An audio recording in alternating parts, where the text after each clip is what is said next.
I will call Anthony Magnol to move the motion, and I will then call the Minister to respond.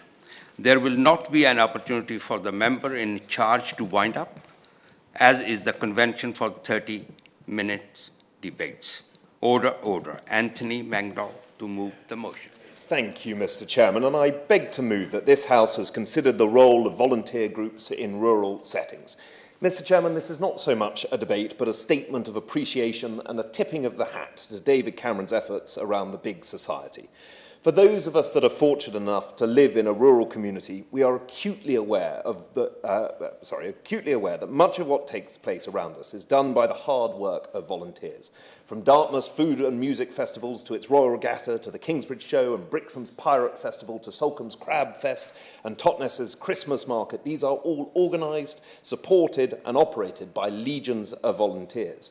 In doing so, these successful events help raise money, drive tourism and provide tailored experiences in keeping with the spirit and character of every location in which they take place.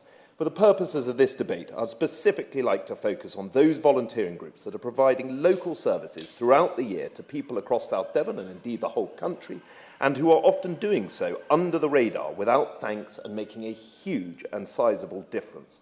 In doing so, they're helping to decentralise the centralised and bureaucratic model and provide services that operate effectively at every local level with long-term impacts. They are encouraging a new generation of volunteering and philanthropy and social engagement. They are helping to empower communities to take charge of their own future rather than waiting for the lumbering and clanking machines of state to catch up. And above all, they are providing local solutions to national problems. For instance, in South Devon is home to Landworks, an extraordinary charity based in Dartington that seeks to provide a supported route back into employment and the community for those in prison or those at risk of going to prison.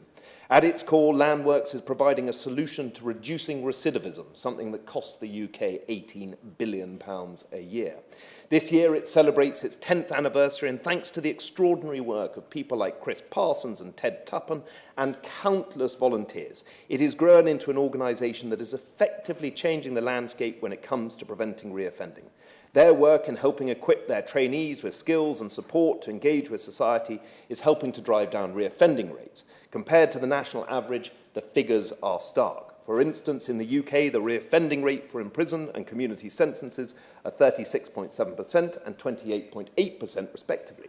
For prisoners released from sentence of less than 12 months, the reoffending rate is 53.9%. At Landworks, the reoffending rate has never exceeded 6% during 10 years of operation. This local solution may well offer a strong guide on how we can bring down reoffending nationally. Exploring the Landworks model on a national scale can help reskill and equip individuals with the skills necessary to lead successful, productive lives. The Minister, of course, is welcome to visit Landworks, and I might encourage him to bring with him the Minister for Prisons, Parole and Probation when he does. But Landworks, Mr. Chairman, is a strong reminder of how some of the best and most effective solutions to national problems do not come from Westminster or Whitehall, but a small band of volunteers who set out to make a difference within their local community. Government would do well to look closely at these models. It has, Mr. Chairman, been my pleasure and honour over the past 3.5 years to visit and meet with extraordinary volunteering groups from across South Devon, from, and forgive me for this rather lengthy list, Prickles in a Pickle, a hedgehog sanctuary, Till the Coast is Clear, an organisation dedicated to keeping the coastline plastic and rubbish free, to Dart Sailability and Dartmouth and Kingsbridge in Bloom, to Sasha, a domestic violence prevention charity, to Cued Speech, to all of the local care groups such as Totnes Caring, Dartmouth Caring, Kingsbridge Age Concern, Kingsbridge and Saltstone Caring, South Brent Care and Brixham Does Care. From meeting all of these groups, I have created working groups to enhance their activities, such as my social care group, where best practices and resources can be shared and where common problems and difficulties can be discussed and solved, and I can be given my marching orders. I'm delighted to be able to give way to the honourable gentleman. Mr. Chairman, first of all, commend the honourable gentleman for Totnes for bringing this forward. What an important subject it is. And to add to that list, I would add the young farmers. And I do that for a purpose. Does the honourable gentleman not agree that the isolation is prevalent with farmers, and data indicating that in Northern Ireland, for example, a third of all, 33% of all farmers express concerns about loneliness and isolation. Now, the organisations which I have in my area, and I know the honourable gentleman has it in his area as well, such as Young Farmers, is a vital tool in the battle for good mental health for our farmers. The isolation of rural communities and the impact that sometimes loneliness and desolation has upon people is something that's quite hard sometimes to quantify, but it's real. Yeah. I thank the honourable gentleman for continuing his record of intervening on nearly every one of my Westminster Hall debates, and he does so with the absolute accuracy and commitment to be able to raise important issues like that. The National Farmers Union, the CLA are all fantastic organisations, but we also need to look at how we can help within those communities, such as in agriculture and in fisheries in my community. And actually, I make the point of during the pandemic where I saw fisheries groups, farming groups, young farmers band together to help within the community. It's absolutely right to use a debate like this to discuss and contemplate how we can support those groups in turn, how we can reassess the structures that keep them going and ensure that we can tackle loneliness and indeed actually suicide, which is all too prevalent in the agricultural sector. I'd be delighted to. I wonder whether it might be helpful to intervene after another intervention, but he is very generous, and I congratulate him on all that he's said. The Honourable Member for Totnes is making really important points and delivering them well. Barn, Broadband for Rural North, a wonderful community interest company, which has connected thousands of homes in rural Cumbria and North Lancashire to the internet, making sure there is connectivity, is basically run by volunteers on the ground. The volunteer groups in Warcop, Sandford, Coupland Beck, Bleetarn and Ormside have done brilliant work alongside Barn to bring hyperfast broadband to their communities. But at the 11th hour, the government has pulled the rug from under them by saying that their communities are no longer a priority area. Might he agree with me that the government should rethink and back these volunteers and their communities? I thank the honourable gentleman for his intervention. I'm always concerned about any platform that might help him get his message out to his constituents. However, in this instance, I think he's absolutely right. Living in a rural constituency as I do in South Devon, internet connectivity is absolutely essential. The way in which we have upgraded our internet in South Devon has been through volunteer groups working together with both state and private enterprise, something I'm going to touch on later on. And we absolutely need to look at how we can find that balance between private, public and charitable to make sure that people are getting the services they need, especially in a new working environment post-pandemic. So I thank him for his intervention. These volunteer groups are the fabric of our society within rural settings, and we must do all we can to sustain them, encourage them and learn from them. In 2020, Mr. Chairman, I visited Hope Cove Lifeboat Station and was made aware of the UK's 54 independent lifeboat stations. These non-RNLI stations operate at a local level, staffed by volunteers and funded by local donations. They do not benefit from being part of a wider system, at least until now. From seeing the vital work of Hope Cove's independent lifeboat station and speaking with volunteers, I was energised into action, and I'm pleased to inform that the Minister, and indeed you, Mr. Chairman, that since that meeting with Hope Cove Lifeboat Station, myself and my colleague Rachel Roberts in South Devon have worked extremely hard to create the National Independent Lifeboat Association, also known as NILA, and I'm grateful for some of the members here who have helped me in that process. NILA seeks not to take away the independence of independent lifeboat stations, but to promote and highlight their work while also ensuring the machinery of state is taking notice of their work and using these vital stations to keep people safe on our waterways. Since its establishment, a board has been appointed with myself, Mr. Chairman, as president. That is until I'm usurped by someone important. The Charity Commission has registered it as a national charity, and just last month, UK Search and Rescue has admitted it to its ranks. Once again, Mr. Chairman, an example of where local organisations and volunteer-led services can provide a national service without huge costs and bureaucratic rigmarole to deliver an important and necessary service. Beyond Landworks and NILA, there is one group I would like to mention in detail, and I believe for the first time in the House of Commons. That is the Rapid Relief Team, and I'm grateful for some of them being in the gallery here today. The RRT was born out of the work of the Plymouth Brethren, and I'm willing to confidently suggest that they have almost certainly helped people in nearly every constituency across this country. My own dealings, Mr. Chairman, came across a few weeks ago when I had a constituent in dire need of medical equipment. Not knowing where to turn, asking integrated care boards, asking the local healthcare groups, I found myself continually rebuffed. That is until I spoke to RRT. Within a day of contacting them about my constituent's concerns, that constituent was greeted and given the medical equipment he needed and is now living a life in which he can get out and about, and I'm particularly grateful for their efforts in doing that. Across the UK, the RRT have 3,302 approved volunteers, and their most recent impact report shows how they have effectively set about helping within the community, with over 366 events supported, 95,027 meals served, and 22,571 volunteer hours gifted. The work of the RRT in both South Devon and across the country has been to help deliver incident and training exercise support to emergency services, to delivering relief at home and abroad, and to be a flexible organisation that can meet the need of unexpected events. Their work takes them from across Europe, America, Australia, New Zealand, and as well as the UK, and they have effectively harnessed the power of teamwork by working with the private sector to encourage philanthropy and volunteering. It is even more remarkable to consider their body of work has focused on emergency and disaster relief, homeless and poverty and hardship, youth and health and disability, and that they've been able to effectively move the dial in these areas without a single penny of government funding. Mr. Chairman, we owe these organisations, and all the ones that I haven't mentioned, a huge debt of thanks and gratitude for the works they do. The three examples I've given remind us how to solve local problems from a grassroots perspective, as well as how to empower communities and encourage greater private sector involvement, while also encouraging us that the state does not have to have all the answers, nor does it need to always be involved. However, before I conclude, it's worth pointing out that fantastic organisations like RRT, Landworks and NILA are all dependent on volunteers. Yet the statistics since the pandemic have shown a concerning decline in the number of people willing to volunteer. We need to consider how we can engage and encourage a return to volunteering. Failure to do so will irreparably impact the fabric of rural communities and indeed urban communities, and only cost the government more in the future. There are, of course, several funds that have been made available through national and local government.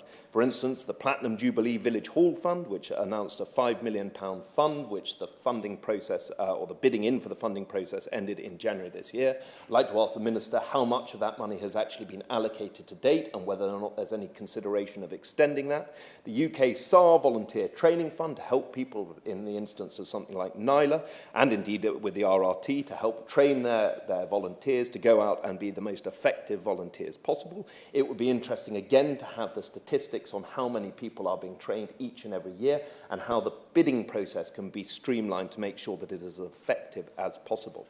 On top of which, the Minister's Department have announced the Volunteering Futures Fund, which I believe has got a fund of £7 million, which has been made available to volunteering funds across the country. Can I ask the Minister how much of that money has been allocated, whether or not there will be any continuation of that fund over the next few years, and whether or not we can provide the certainty to local organisations where necessary that that funding will be available in the next 5 and 10 years. And of course there are ways and methods through local authority funding, through Sections 106, through allowances within councillors to be able to talk about these issues.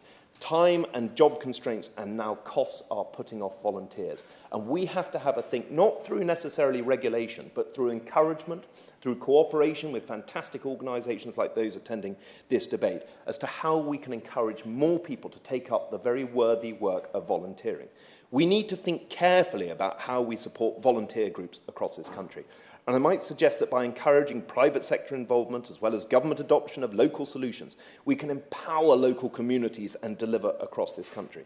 Mr. Chairman, finding that balance between state, private and charitable sectors is the answer to addressing many of the challenges we face. Something that I have to say, if members will forgive me, if I recommend a book, which is well presented in the book, The Third Pillar, How the State and Markets Are Leaving Behind Communities by Raghuram Rajan, the former Indian central bank leader.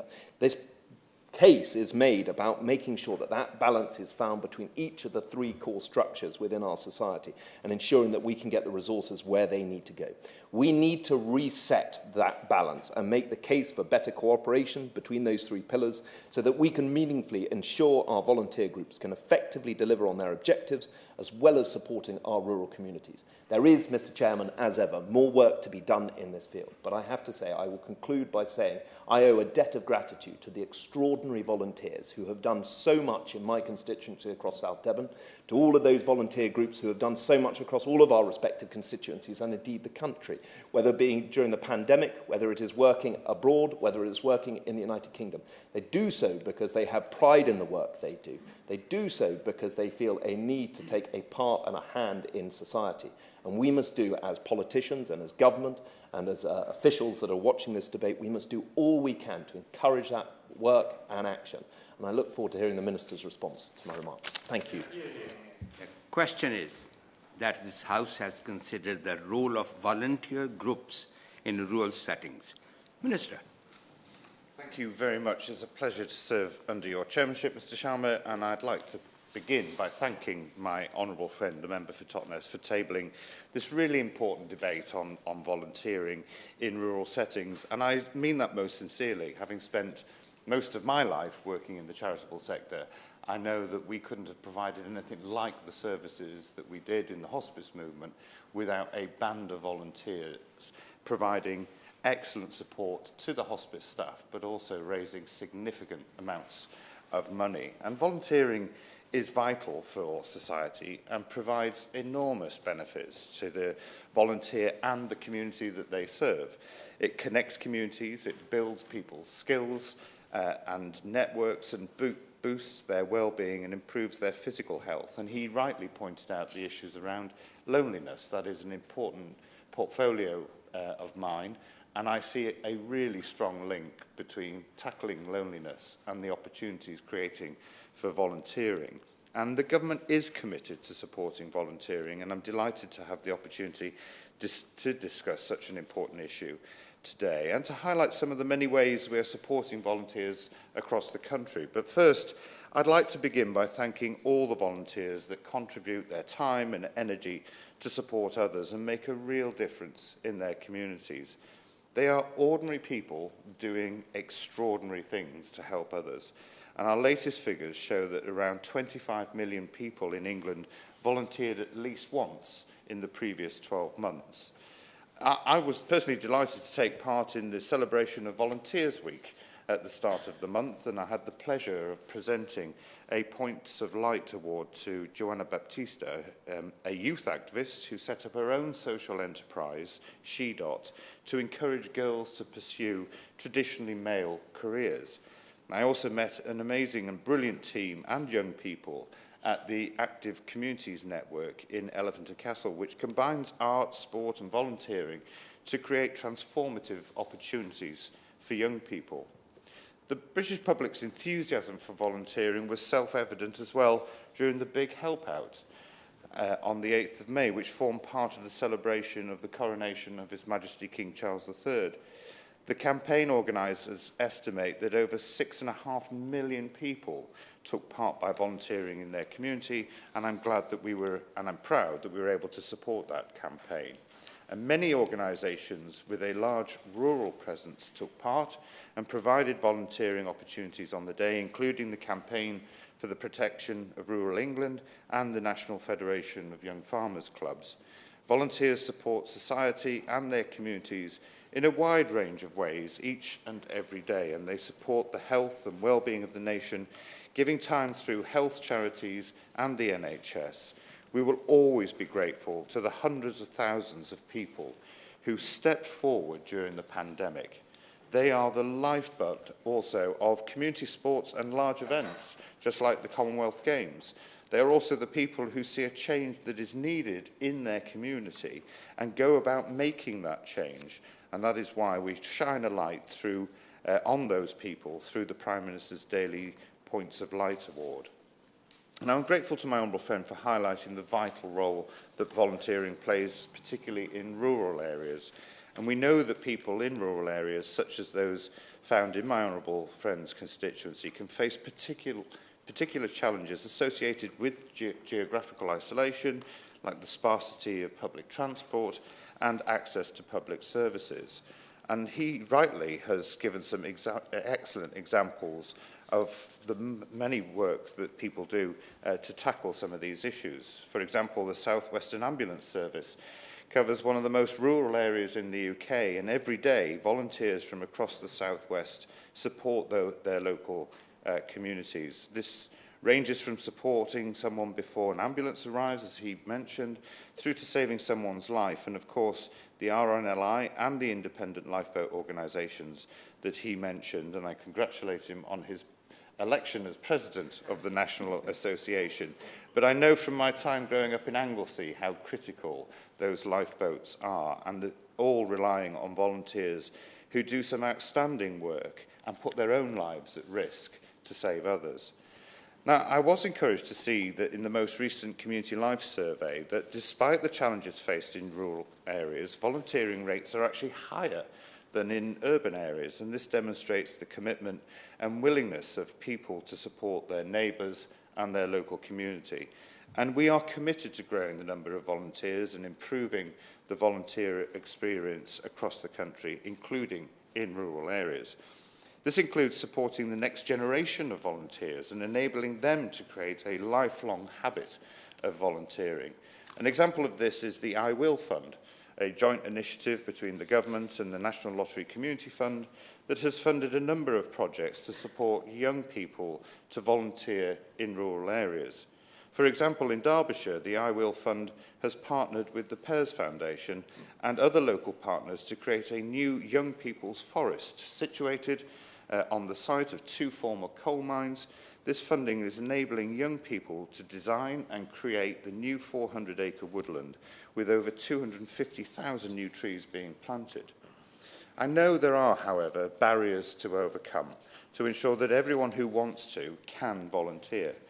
We also know that there has been a dip in volunteering following the pandemic, and that is why we are providing funding and working with partners to ensure that there are clear entry points for volunteering, more flexible volunteering roles that fit with the work and life demands that many people have, and to help for people to identify where volunteering opportunities are available. And one of those key initiatives is the Vision for Volunteering. This is a voluntary sector-led initiative to develop volunteering in England over the next 10 years. And one of the themes of the vision is to increase equity and inclusion, ensuring that volunteering is accessible and welcoming to everyone and everywhere. In March, we also announced the Know Your Neighbourhood Fund, a funding package of up to £30 million, including £10 million from the National Lottery Community Fund. And this funding will widen participation in volunteering and tackle loneliness in 27 disadvantaged areas in England. And it's designed to generate learning about how people in those communities can be supported to volunteer and boost their social connections. And this includes areas that are predominantly rural, including areas in Devon. In his opening speech, my honourable friend referenced the Rapid Relief Team that provides essential support in the event of emergency. This is frankly a fantastic organisation that delivers practical support, such as he mentioned, food parcels for people in need, providing hot meals for emergency responders dealing with crises, and a multitude of other types of support, including supporting refugees from Afghanistan to settle here in the UK. And we are incredibly grateful to the Rapid Relief Team and all of their volunteers for the tremendous work that they do. As he mentioned, it was established by the Plymouth Brethren Christian Church, and I'd like to take this opportunity to thank faith-based charities for their wonderful volunteering. I know that when a major factory in my own constituency caught fire, it was exactly those teams that were there supporting the people who were putting their lives at risk to try and control that fire. The voluntary sector has a vital role to play in the event of emergencies such as flooding or heat waves, and these organisations have unique local insights into the needs of their specific communities and, as he rightly said, can sometimes adapt in a much quicker way. And given that the voluntary sector's unique capabilities, it is encouraging to see local resilience forums work collaboratively with the voluntary sector to support their local response in such cases. And the government is strengthening the links between those emergency responders and the voluntary sector through our work with the voluntary and community sector emergency partnerships. And that partnership is co-chaired by the British Red Cross and the National Association for Voluntary Organisations, and brings together organisations ranging from large household names to really small micro local community organisations that can help and assist in the event of emergencies. And I'm delighted that we are continuing our work with the partnership, including by funding it to increase the effectiveness of the sector's emergency preparedness, the planning and response. He also mentioned land works, and as I spent a few short 6 weeks in the summer of last year as the Prisons Minister, I know how important this work is. And he is right that they are able to support people in prison or at the risk of going to prison. I want to congratulate them because it is vital work in supporting those who might otherwise take a different path. And this is a great example of the Community Fund, who I understand also provided funding for those organisations. He asked me about the Platinum Jubilee Hall, Village Halls Fund.